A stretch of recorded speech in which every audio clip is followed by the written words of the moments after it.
వరంగల్ వాసి ఒక సాయి చరణ్ అనే ఒక వ్యక్తి పైన కొంతమంది ముస్లింలు దాడి చేశారు.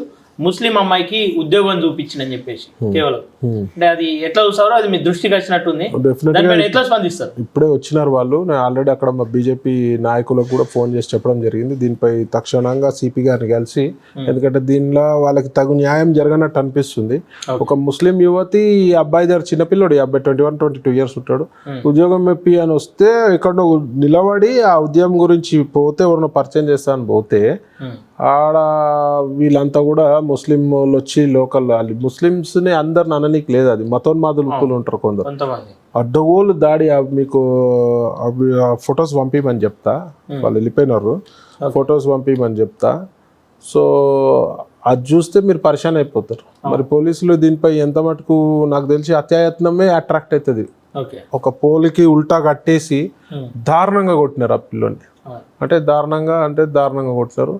మరి దీనిపై పోలీస్ శాఖ హత్యాయత్నం కేసులు పెట్టాలి. మరి ఇలా చాలా మంది ఉన్నారని మనకి ఇన్ఫర్మేషన్ ఉంది. మరి సిపి గారిని కలవమని మా లోకల్ బీజేపీ నాయకులు అందరికి కూడా చెప్పడం జరిగింది. మరి డెఫినెట్ గా దీన్ని తీవ్రంగా చూడాల్సిన అవసరం. అట్లాంటి దాడులు జరిగినప్పుడు మీరే ఏ చర్య, అంటే పోలీసులు ఎట్లాగో చిన్న చూపుగానే చూస్తారు కేసులను, అర్థమైతా ఉంది. ఒక అబ్బాయి డెఫినెట్గా న్యాయపరంగా కఠినంగా చర్య తీసుకోవాలని పోలీస్ శాఖని కోరుతున్నా. లేదంటే మనం కోర్టులకు పోవాల్సిన అవసరం ఉంది. మరి మేము కూడా ఫిజికల్ దాడులకు వాళ్ళు పడితే మరి అది తీవ్రమైన సమస్యగా మారుతుంది. కాబట్టి మనం యాజ్ అ రెస్పాన్సిబుల్ సిటిజన్ ఆ పని చేయొద్దు.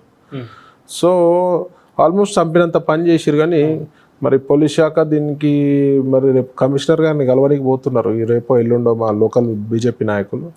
సో అందరూ కూడా మాట్లాడితేనే, ఇవాళ ముస్లిం యువతి వచ్చి ఈయనను జాబ్ అడిగింది, మాట్లాడితేనే ఈ పరిస్థితి ఉంది. మరి లవ్ జిహాద్లు ఎంతమంది అవుతున్నారు, ఇవాళ హిందూ అమ్మాయిలను ఎంతమంది పెళ్లిళ్ళు చేసుకుంటుర్రు, వదిలేస్తుర్రు, కడుపు చేసి వదిలేస్తుర్రు, 10 పిల్లలను కనుమని ప్రెషర్ చేస్తుర్రు, నరికి ముక్కలు చేసి ఫ్రిడ్జ్లో పెట్టిన సంఘటనలు కూడా చూసినాం. సో ఇలా మనము మన హిందుత్వం ప్రమాదంలో ఉంది అంటే ఏముంది ప్రమాదంలో అని నన్ను అడుగుతారు చాలామంది యదవలు, సెక్యులర్ కుక్కలు. ఇది ప్రమాదమే ఇది. సో జాగ్రత్తగా ఉండాల్సిన అవసరం ఉన్నది. అందరు కూడా యువతులు కూడా, హిందూ యువతులు సోదరిమణులు అందరు జాగ్రత్తగా ఉండాలి, యువకులు కూడా జాగ్రత్తగా ఉండాలి. ఇవన్నీ ఎదుర్కోవాలంటే ఐకమత్యంతో ఎదుర్కోగలుగుతాం. అట్లాంటి దాడులు చేసే వాళ్ళకి మీరు ఏం చెప్పదలుచుకోరు? ఇట్లాంటి దాడులు నడవే బిడ్డ. మరి ఇక మేము ప్రతి దాడులు చేస్తే మీరు తట్టుకునే పరిస్థితులు ఉండరు. హిందువులు ప్రతి దాడి చేస్తే మేము చట్టాన్ని గౌరవిస్తూ లా ప్రకారం పోతాం. కానీ దీన్ని అడ్వాంటేజ్ తీసుకుంటే మాత్రం బాగుండదు. సో ఇవాళ మా ధర్మరక్షణ నుంచి కూడా ఈ హైకోర్టులో పిల్ వేయమని చెప్తున్నా దీని విషయంలో. మరి పోలీసులు, గవర్నమెంట్ కూడా, కాంగ్రెస్ గవర్నమెంట్ కూడా వన్ సైడ్ ఎట్లయినా దీని మీద ఎంఐఎం ప్రెషర్ ఉంటుంది, ఓవైసీ బ్రదర్స్ ప్రెషర్ ఉంటుంది. ఎందుకంటే ఎక్కడ వాడు తప్పు చేయని మంచి చేయని ముస్లింలు అనగానే వాడి నుంచి ప్రెషర్ ఉంటుంది.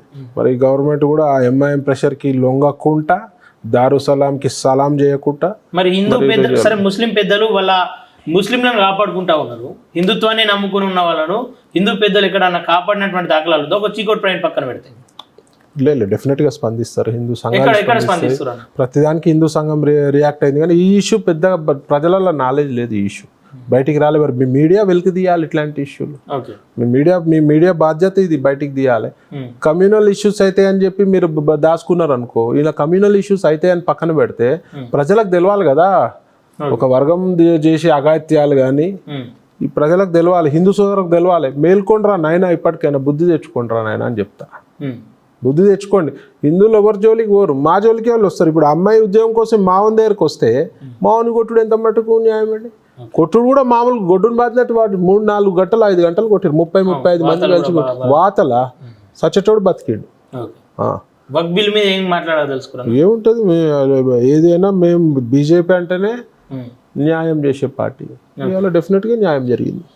దానిపైన వ్యతిరేకత ఏర్పడతా ఉంది, ఆల్రెడీ పోరాటాలు మొదలు పెట్టబోతా ఉన్నామని చేస్తే ఇగో ఇప్పుడు 3 తలాక్ చేసినప్పుడు కూడా గివే పని, ఆర్టికల్ 370 చేసినప్పుడు గిదే పని. వీళ్ళ పని ఏంది?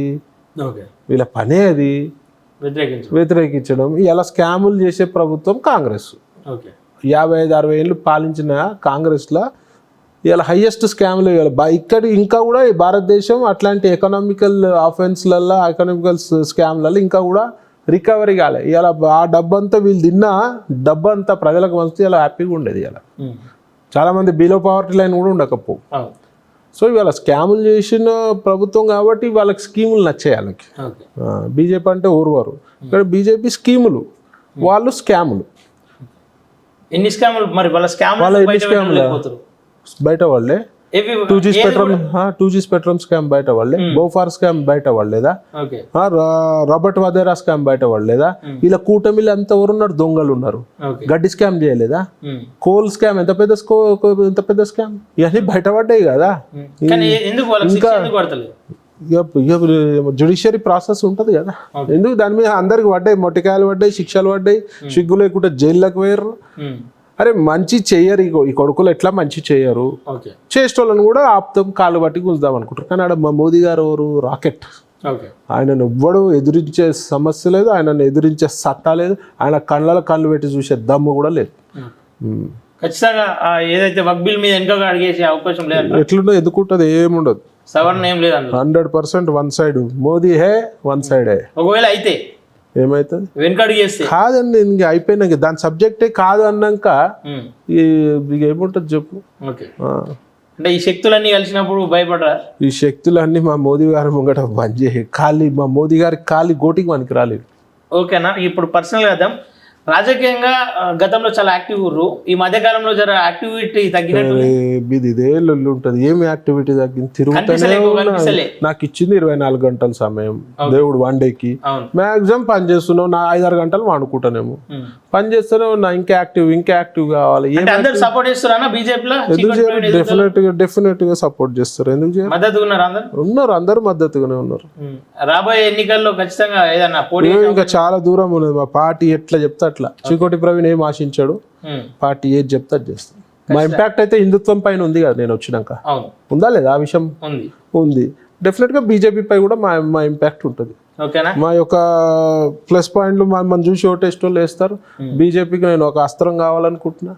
నా అంతా కూడా తెలంగాణలో ఒక్కసారి బీజేపీ ప్రభుత్వం రావాలి, ఒక్కసారి వస్తే అది కంటిన్యూ అవుతూనే ఉంటుంది. ఆశ కాదు, అది ఆప్షన్, అది ప్రజలకు ఆప్షన్. అదే కాంగ్రెస్ ని చూసిర్రు, బీఆర్ఎస్ ని చూసిర్రు, ఇప్పుడు హిందువులు మేలుకోవాల్సిన అవసరం ఉన్నది. అలా కాంగ్రెస్ కోటేసే హిందువులు కూడా చూడాలి, ఆలోచన చేయాలి. ఒక అవకాశం బీజేపీకి ఇస్తారు కూడా ప్రజలు, వేరే ఆప్షనే లేదు. డబుల్ ఇంజన్ సర్కార్ వస్తే రాష్ట్రం బాగుపడుతుంది. అధ్యక్షుని ఎప్పుడు ప్రకటించబోతాం? అది అధిష్టాన నిర్ణయం, అదే ఎనీ టైం రావచ్చు. అదంతా అధిష్టానం చేతిలో ఉంటుంది. మనం ఏ అధ్యక్షుడు వచ్చినా మేము వారి కింద హ్యాపీగా పనిచేస్తాం. ఏం లేదు, పార్టీని బలోపేతం చేయడమే మా లక్ష్యం. ఓకేనా, thank you very much. Okay, చూసారు కదా, ఏదైతే రాజకీయంగా కూడా యాక్టివ్గానే ఉన్నామని చెప్తా ఉన్నారు. రాబోయే కాలంలో తెలంగాణలో బీజేపీ తీసుకొస్తాం, వచ్చే అవకాశాలు బలంగా ఉన్నాయి, ఆప్షన్ కూడా లేదని చెప్తా ఉన్నటువంటి సందర్భాలు చూస్తున్నానండి. College TV, thank you.